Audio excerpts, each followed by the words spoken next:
Hello everyone, my name is Andrew and welcome to a brand new tutorial series here on my channel. Hope you guys are having a wonderful day. I am having a fantastic day. And the tutorial series that we are starting up here for today is about City Skylines. I realized that a lot of people that watch my channel have either never played City Skylines or have just gotten into it the first time, and it's always a great idea to go ahead and get you started up and get you into how to play the game, because the game doesn't really have a set tutorial. Now, the first tutorial is quite a interesting one, where we're just going to be taking a look at the different maps, because when you start up a new game, you kind of want to have an idea about what type of city you want to build. Do you want to build a city that's mostly on a hill-like area? Or do you want to build a city that's very lush in a forest? Or do you want to build a city that has a grand beach next to it? Something like that. And before you get into that, I highly recommend you go ahead and check out the Steam Workshop, because the Steam Workshop has all of these different these different assets. There's parks, there's everything imaginable that's on there. Most likely, if you could just type any one thing in, it's on there. I'm not joking you, because there's over 250,000 assets and mods on there. With that said, you can always enable and disable any assets, mods, or anything else inside of the content manager. Of course, you can go over to the assets collection, disable all of your assets that you have, and disable all your mods. Now, I have no mods, no assets disabled, because I'm going to show you guys, this tutorial series is going to be pure vanilla. And what I consider to be vanilla is any DLC that I have and any base game content. That does not include any workshop content, that does not include any mods from the workshop. So that's always something to consider. Then there is also color corrections. I do utilize color corrections. We have the Laviante LUTs and the Coastal LUT. Both of these are really good LUTs to go ahead and try out, and I highly recommend you to look over them and see if you like it as well, because they both bring a different dynamic into the game. Now, don't pay attention to the pictures, because that's not what you really need to focus on. What you really need to focus on is when you're in the game, do you see a difference in your LUT? And I'll show you the difference here in a future episode. Anyway, let's go and take a look at the maps, shall we? So there are plenty of different things you can do in a new game. And trust me, if you have any of the DLC, they will show up at the top of your selection. First the campus, then the Sunset Harbor, then the Green Cities, then the industrial, mass transit, the natural disasters one, park life, and the snowfall one. All of these maps right here are from the base game itself. So if you had no DLCs, it would pretty much just be this map all the way down to Two Rivers. And all these maps are really good to go ahead and get started on. Now, when I take a look at a map, I take a look at three factors. I take a look at the natural resources, which is right here. You have your oil, you got your ore, you got your farming, and you got your forestry. And then you also got your amount of water within the map. Now, don't pay attention to this number, because that's less than 50%. Obviously, the entire map's not going to be covered in water. That's just not something realistic right there.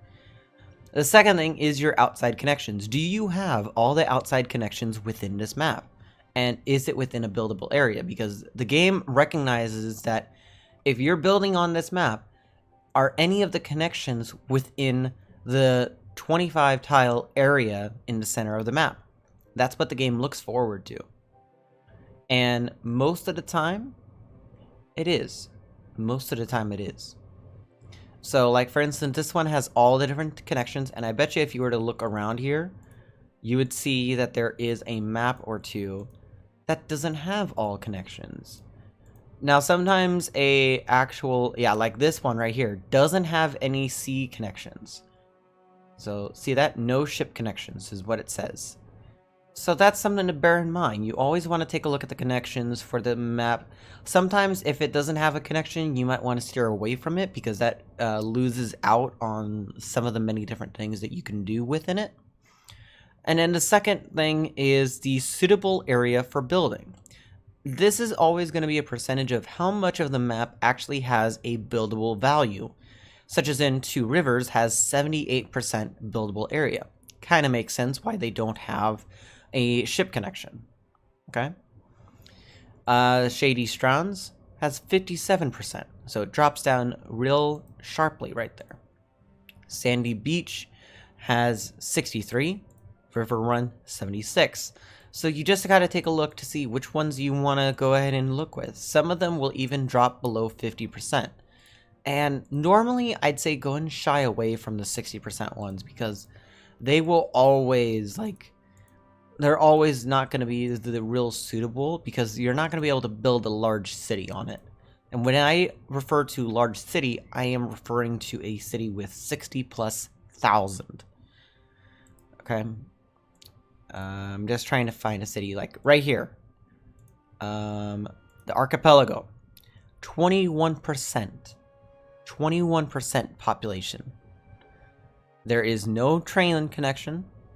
There is no oils, and there is no ore. This map is a challenge-based map. It kind of also makes sense because this map is a part of the Natural Disasters DLC, and it is used for one of the scenarios.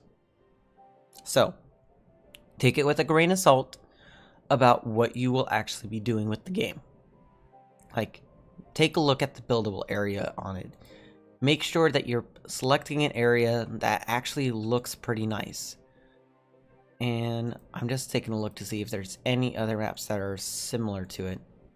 Green Peaks, kinda, 54%. It's not really that much. I think a majority of the other maps, like this one right here, the Fisher Enclave from the Sunset Harbor DLC, 45%. 45%. Now, I believe that we aren't in that in our main series. We are actually in the Crater Falls, which has a 46% buildable area. So you'll want to take a look at the buildable area more than you take a look at everything else, because that will give you a perspective on how big of a city can you actually build. 60% there, and you guys kind of get the point. Now, I'm going to actually be using a workshop-based map. Now, I bear caution when you are utilizing workshop maps, because if you go ahead and go straight on into a workshop map and you don't realize that, hey, this is all the stuff that it has available, 70% suitable area, all the different outside connections are available, all the different natural resources are available. That's good. But always bear caution, because some maps will require you to have certain assets and mods enabled. This one right here, the Sunset Harbor decorated map. This was recently released by Mr. Miyagi. And yeah, it even says right here, created by Mr. Miyagi. This map includes some assets from the Steam Workshop that you have to download prior to it. It also requires you to use a custom map theme called the Laviante 2.0. So I bear caution to whenever you need to utilize a map that has assets already on it from the Steam Workshop. Try to stick with vanilla and try to look at it more of a detailed perspective. So the next episode we are going to see is going to be like your roads and also your zoning. So we'll be covering that a little bit. I'll check you guys for that one. Have a good one.